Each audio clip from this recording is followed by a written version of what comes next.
va intervenir. Il y a là, Pierre, il est écrit que Pierre va continuer dans la prison. Dieu va garde, Pierre pour que va humilier Pierre.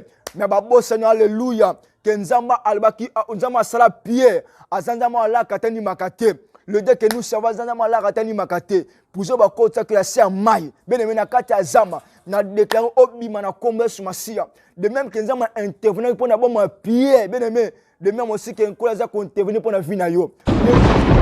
Mote libota na Nzambe, te pesi encore mote na komo na Yesu. Bino bozona na biso na bisika ebele jo bino. Koles Massia pambola biso. Na biete tozaki na mukolote koleka. Bandeko bele bo bengi biso par-ci par-là en tout cas. Koles Massia pambola bino. Na biete kola sepso ngolo pour que to passer 6 ou 10 sur l'enseignement dans mon lelo. Et au fur et à mesure chaque fois lorsque kola azo pesa sur enseignement tozanga te koya kokuta libota Nzambe pour partager les canicito penser en Nzambe.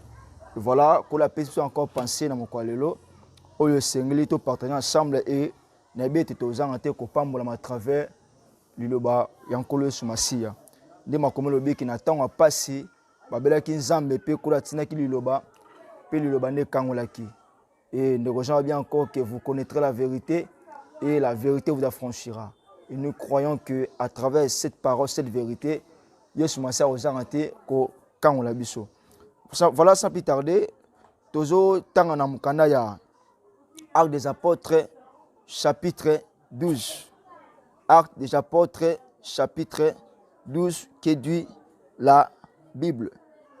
Actes des Apôtres, chapitre 12, versets 1 à 5. Il est écrit, vers le même temps, le roi Hérode s'est mis à maltraiter quelques membres de l'Église. Il fit mourir par l'épée Jacques, frère de Jean. Voyant que cela était agréable aux Juifs, il fit encore arrêter Pierre. Waouh! C'était pendant les jours des pains sans levain. Après avoir saisi et jeté en prison, il est mis sous la garde de 4 scoudés et 4 soldats chacun avec l'intention de les faire comparaître devant le peuple après la Pâque. Pierre donc était gardé dans la prison et l'église ne cessait d'adresser pour lui des prières à Dieu. Ce qui était Koles Massia pambola biso vu le temps tout temps na verset 5 mais nda ko soji libaku ya ko tanga bala Nzambe oko continuer jusqu'à na suka ya chapitre au kola ozante ko pambola biso. Voilà, toujours parler na mokwalelo si la prison spirituelle. Toujours parler si la prison spirituelle. Maintenant, que veut dire prison? Prison, c'est l'endroit où on prive les gens. C'est-à-dire prison, c'est l'endroit où bazar ko kangabatu.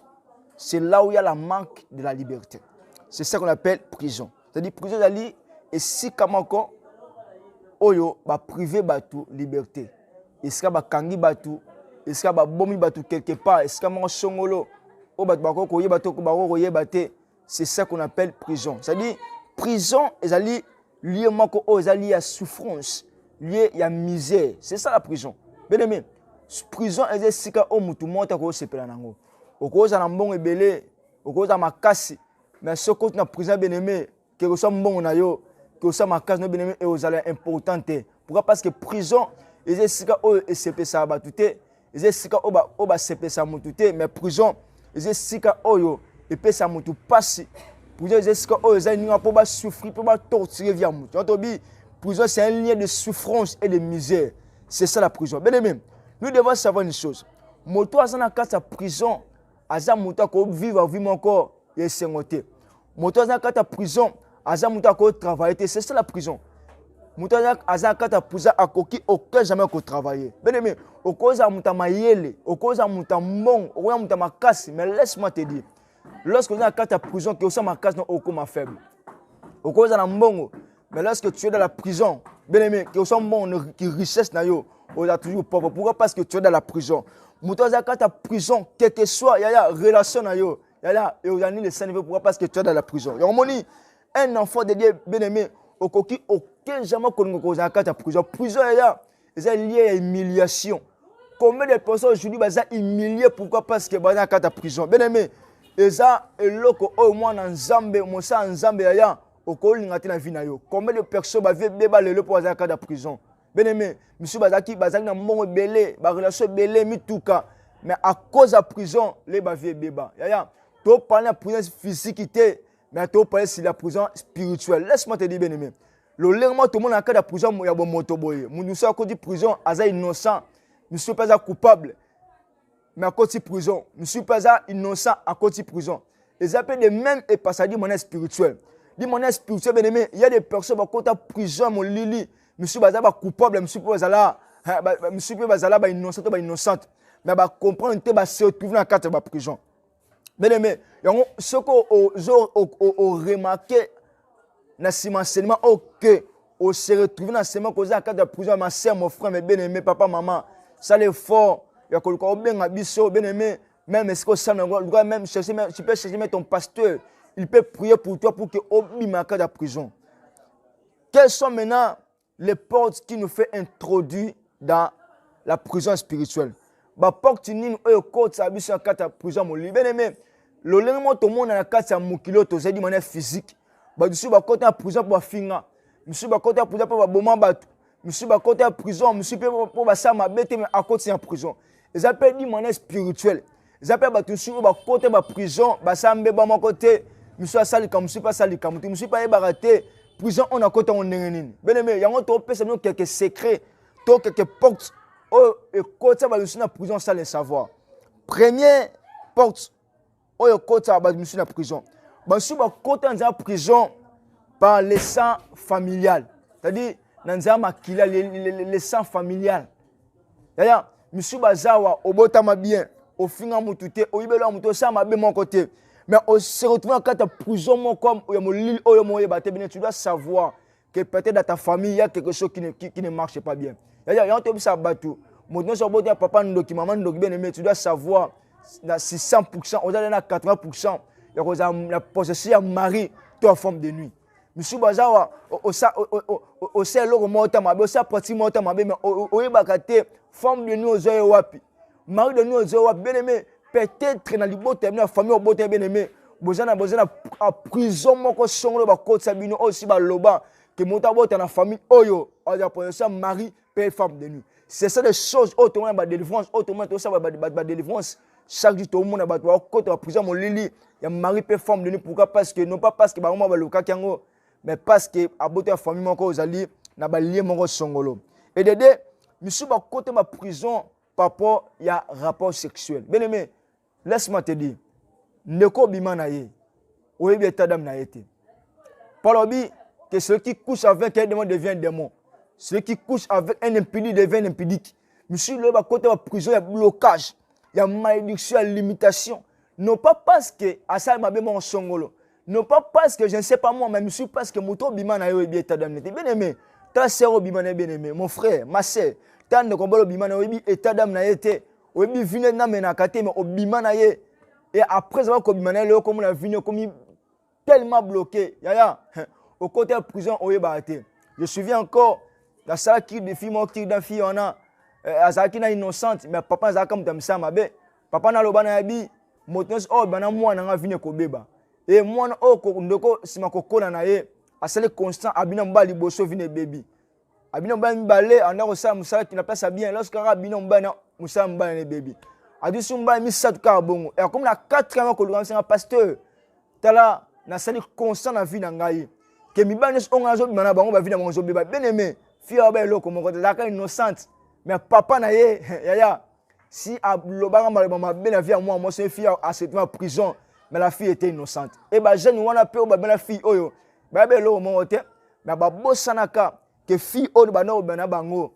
Azaka na ba sema samabe. De le vie jeune on est bébé.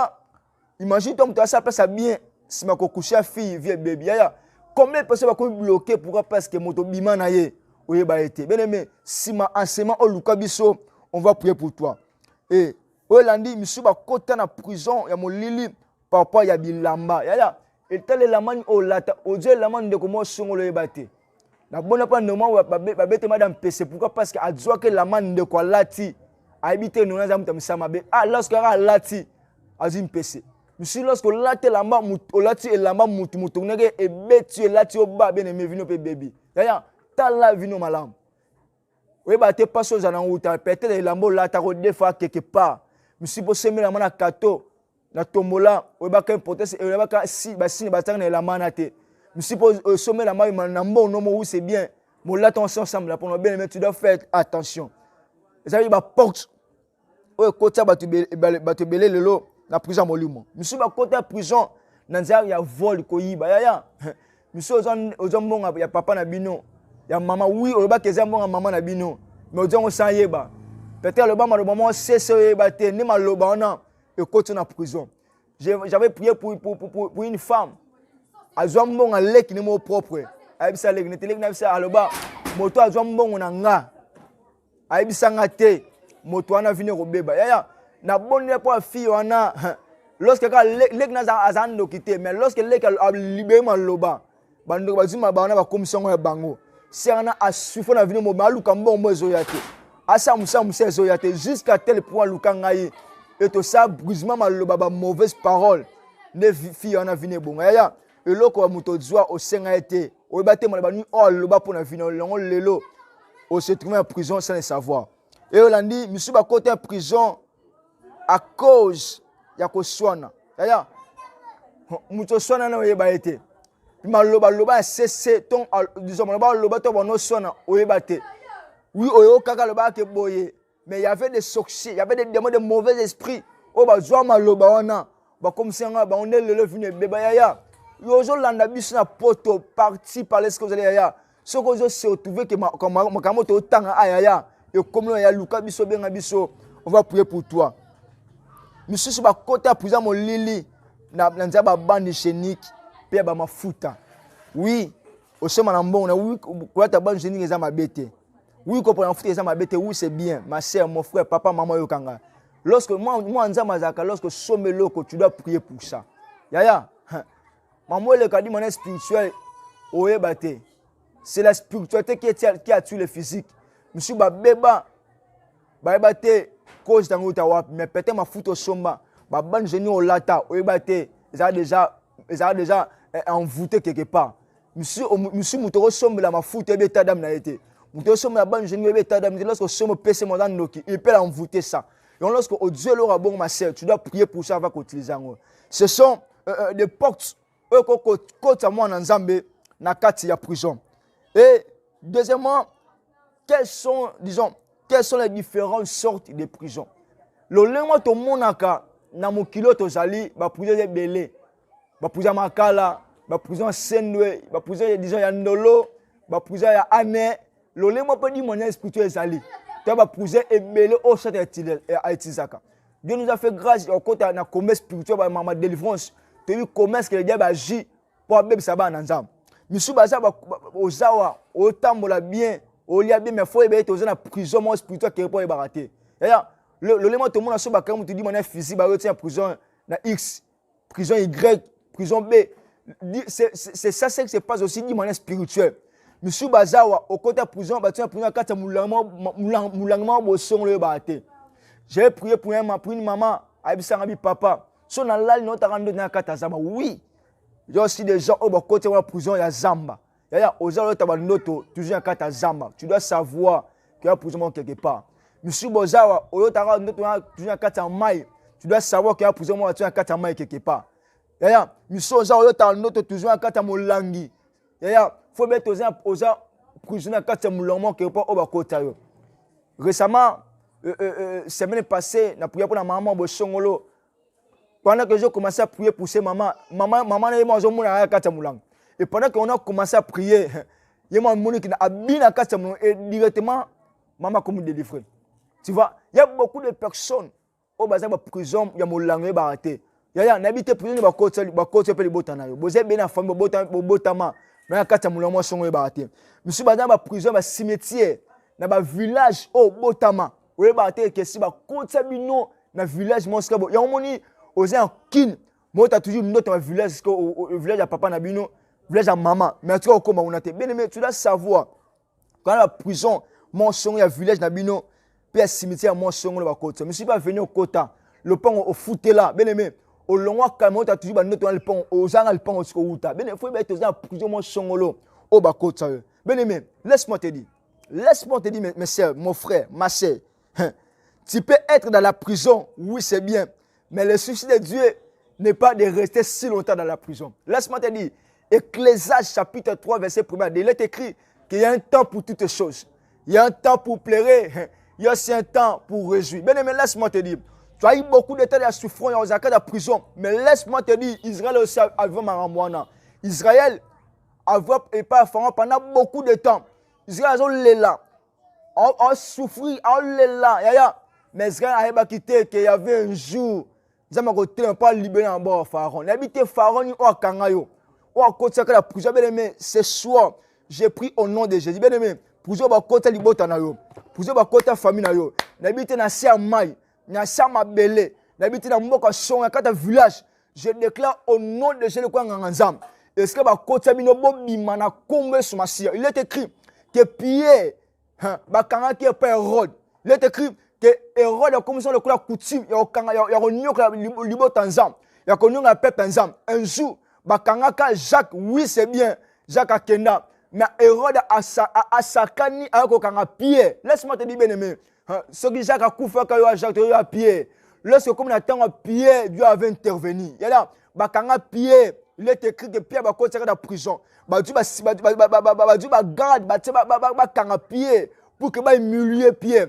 Mais bon Seigneur alléluia. Que nzamba albaki nzamba sala Pierre, azanzama ala katani makate. Le Dieu que nous servons, Zanama la ratani makate. Pour que vous côté que la serre maille. Bien aimé na kati azama. Na déclaré obima na kombe sumasia. De même que nzama intervenir pour na bon Pierre. Bien aimé. De même aussi que nkola za intervenir pour na vie na yo. Yo kufate. Attends si ba kufa na malade son yo kufa malade na te. Attends si ba kufa na passe mon son bien aimé. Yo kufa na passe na kombe sumasia. David lobi que na botami. Na koli na tika komona aucun jamais moyenge beni akelela ni son descendant alzanga lipa ya yo zomoto kolela te pe descendant na yo boza bato bokolela te parce qu'il est écrit que mon serviteur prospérera, il montera et il célébrera encore plus haut.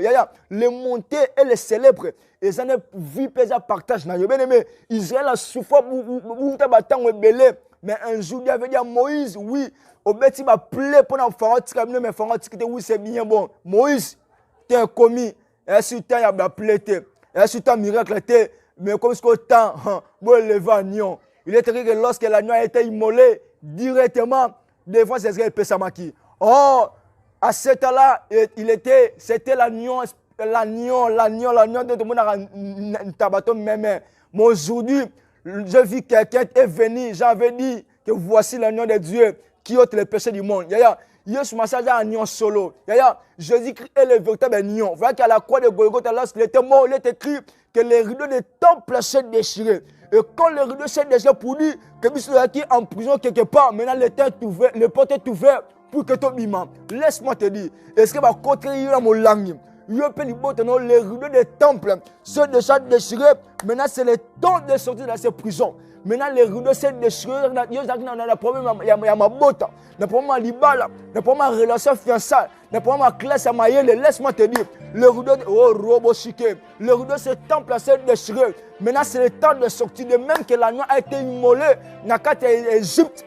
Israël est bien quand de même aussi aujourd'hui, nous aussi, l'agneau est déjà immolé à la croix de Golgotha, à la croix de Galfa, de Calvaire. Depuis 2000 ans passés, le rideau s'est déchiré, quelque part. L'été est arrivé, pour toi, bien aimé, laisse-moi te dire.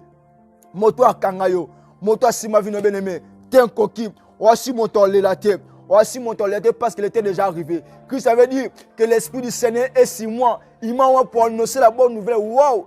Christ n'a pas seulement arrêté pour annoncer la bonne nouvelle, mais Christ avait dit lui aussi pour proclamer une année de grâce. Oh! Et pour donner la liberté aux opprimés. Christ était venu pour nous délivrer. Oh, j'aime ça. Un jour, dans mon Hérode, il me dit que Isaac a coutume à dire qu'à chaque étape, il faut avoir un brigand. Mais un jour, lorsque Hérode a Jésus, la Bible dit que Jésus avait dit, disons, Hérode avait dit, entre Yesu et Barnabas, les peuples avaient la révélation, les peuples ont dit, Toponi, Barnabas, Boboma Yesu. Oui, Parce que le peuple sait que Barnabas est capable au camp de la biso.